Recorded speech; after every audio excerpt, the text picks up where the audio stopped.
Assalamualaikum warahmatullahi wabarakatuh. Balik lagi dengan saya, Said Abdullah Azam.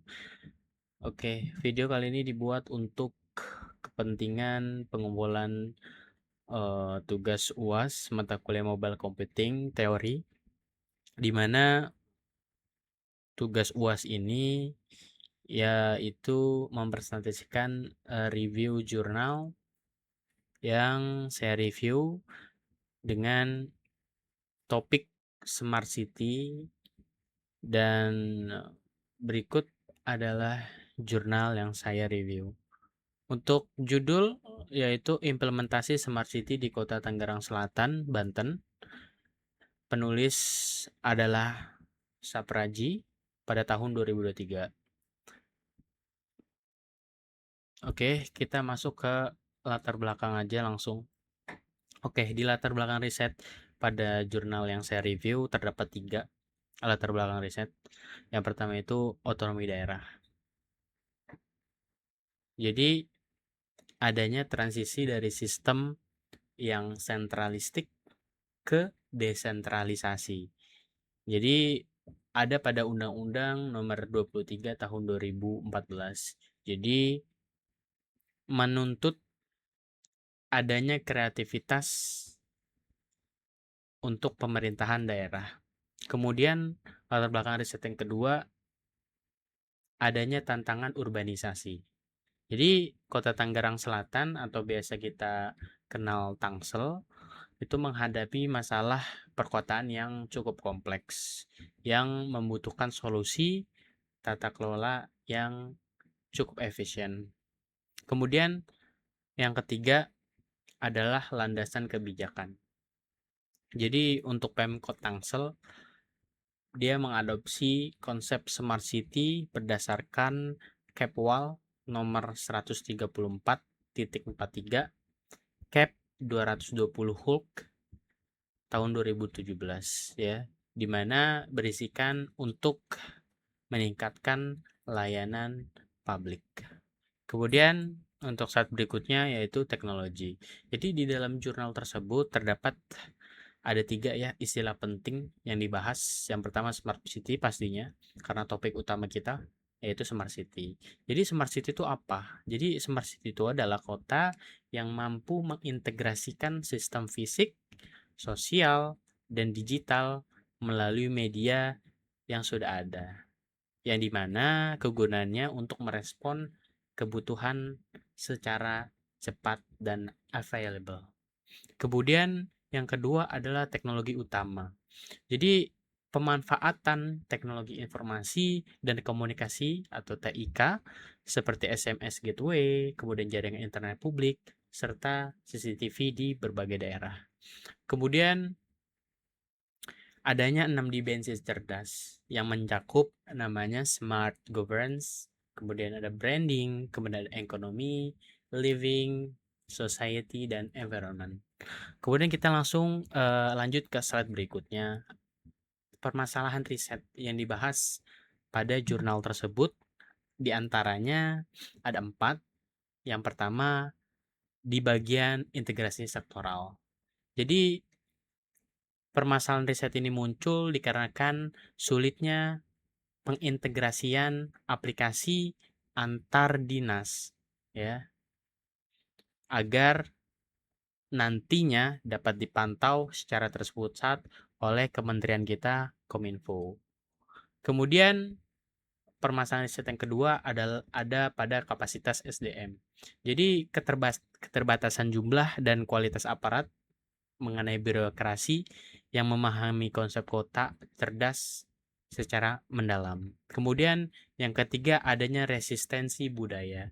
Jadi rendahnya kebudayaan masyarakat ditandai dengan adanya pencurian fasilitas publik seperti CCTV, marka jalan, dan lain-lain. Masih banyak lagi ya. Kemudian untuk masalah riset yang keempat yaitu masalah teknis. Jadi adanya kerentanan dalam pengamanan data ya, terjadinya peretasan di banyak sistem data dan lambatnya respon sistem yang ada. Kemudian lanjut kita ke slide berikutnya, slide kelima, yaitu kontribusi utama riset. Jadi di sini ada 3 kontribusi utama pada jurnal tersebut. Yang pertama, evaluasi kebijakan. Nah, di evaluasi kebijakan ini dia memberikan gambaran mendalam mengenai efektivitas penerapan kebijakan smart city di daerah otonom. Contohnya Tangsel, Tangerang Selatan. Kemudian yang kedua yaitu identifikasi hambatan. Jadi kontribusi utamanya yaitu di jurnal tersebut menyebutkan identifikasi hambatan. Jadi hambatannya harus diidentifikasi terlebih dahulu untuk memetakan secara detail faktor penghambat baik dari sisi internal birokrasi maupun eksternal dari masyarakat. Kemudian untuk yang ketiga yaitu panduan praktis. Jadi dari panduan praktis ini menghasilkan rekomendasi strategis ya bagi pemerintah daerah untuk memperbaiki kualitas layanan publik berbasis teknologi ya. Kemudian slide berikutnya yaitu metode pemecahan masalah. Jadi di sini di jurnal tersebut tertulis ada 4 metode pemecahan masalah. Yang pertama menggunakan pendekatan kuantitatif ya, di mana menggunakan analisis numerik dan statistik untuk menguji hipotesis. Kemudian menggunakan data primer. Jadi caranya yaitu mengumpulkan informasi langsung ya melalui penyebaran kuesioner kepada responden. Kemudian yang ketiga menggunakan data sekunder. Jadi di mana data sekunder ini yaitu studi kepustakaan dari jurnal, terus dokumen pemerintahan dan laporan penelitian terdahulu yang membahas hal yang sama. Kemudian yang terakhir yaitu analisis Grendel. Jadi analisis Grendel ini dia menggunakan variabel isi kebijakan dan konteks implementasi untuk mengukur keberhasilan yang ada. Kemudian slide berikutnya yaitu evaluasi. Jadi di evaluasi ini terdapat ada 3 ya. Yang pertama efisien layanan ya. Jadi di jurnal tersebut berhasil meningkatkan efisien dalam perizinan ya. Seperti simponi, terus perpajakan dan pelaporan warga secara siaran gitu ya. Laporan seperti jalan rusak, kemudian lampu jalan yang mati dan lain-lain. Kemudian ada capaian prestasi. Jadi dari evaluasi tersebut dia mendapatkan ya berbagai penghargaan nasional ya seperti Innovative Government Award IGA pada tahun 2020. Kemudian yang ketiga yaitu kesenjangan implementasi.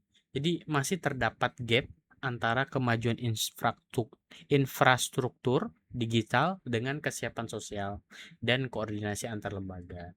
Jadi di sini masih ada gap yang cukup jauh antara kemajuan infrastruktur digital yang sudah memadai sebenarnya, tapi adanya kesiapan sosial yang masih belum memadai, serta koordinasi antar lembaga daerah tersebut.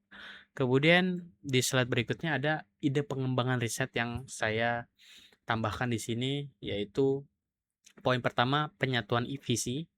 Jadi saya menambahkan untuk jurnal tersebut yaitu melakukan koordinasi intensif ya antar dinas per dinas daerah ya untuk mempercepat integrasi aplikasi di bawah satu pintu. Bisa saya contohkan. Jadi dari banyak aplikasi tersebut bisa diintegrasikan dengan teknologi namanya API. Nah, itu bisa dikoordinasi secara intensif untuk antar dinas begitu. Kemudian yang kedua yaitu peningkatan kapasitas SDM.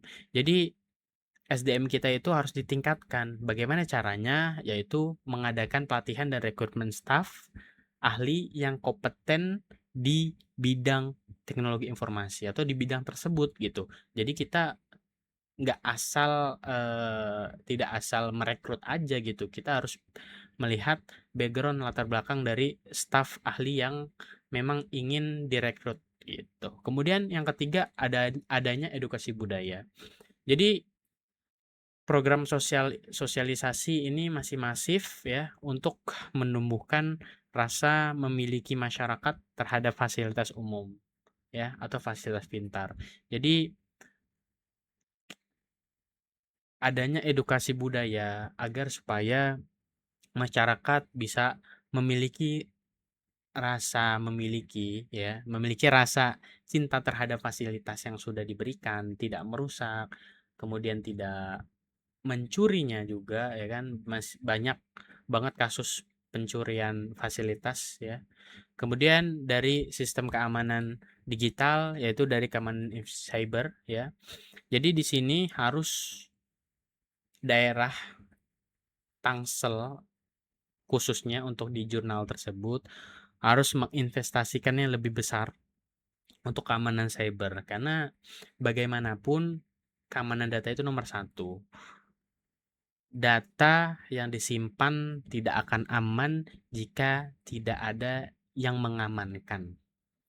Oke, selanjutnya untuk kesimpulan. Jadi kesimpulan dari review atau jurnal tersebut yaitu ada 3. Yang pertama, pencapaian luar biasa, hasil outputnya sangat luar biasa, yaitu pengimplementasian Smart City di Tangsel ya. Jadi dia membawa banyak perubahan positif dan pengakuan nasional dari berbagai daerah. Kemudian faktor kunci. Jadi faktor kunci keberhasilan ini bukan hanya mengenai atau soal teknologi, melainkan komitmen pemimpin, kemudian kesiapan SDM, dan dukungan budaya masyarakat yang memang memadai. Kemudian untuk yang ketiga yaitu keberlanjutan.